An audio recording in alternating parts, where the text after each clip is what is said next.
Bill Clinton, after Bosnia, after Srebrenica, came to the Congress and requested that they support what he wanted to do. George Herbert Walker Bush, after the invasion of Kuwait, came to Congress and requested their support.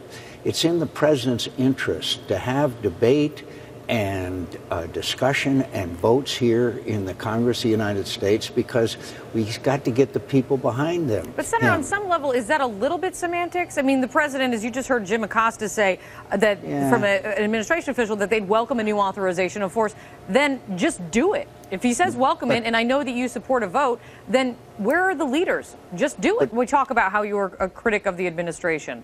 But now that there is a strategy, Senator, now that there is going to be action, I want to know from your standpoint, how are you, one of the big voices that we turn to a lot on these issues, how are you going to help the administration succeed now in implementing this? First of all, I'd like to say I was a critic of the last administration when I saw it failing. Absolutely true. Then I was the brave maverick. Now I'm the grumpy old man. You're still a maverick. Don't worry. I'll always call you. Thank you, Kate.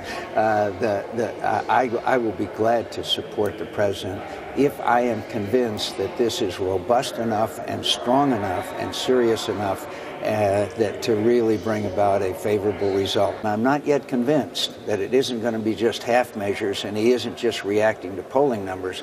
I'll support him because many of the things he's saying he's doing now is what we have been arguing for the last 3 years. Is there one thing you can say that would convince you, that one thing he could say that would convince you? Airstrikes in Syria begin tomorrow. Do you, though, appreciate that he's not laying out a timetable? He's not giving those, if you will, military marching orders. He's not saying them publicly. He could be telling you that behind the scenes?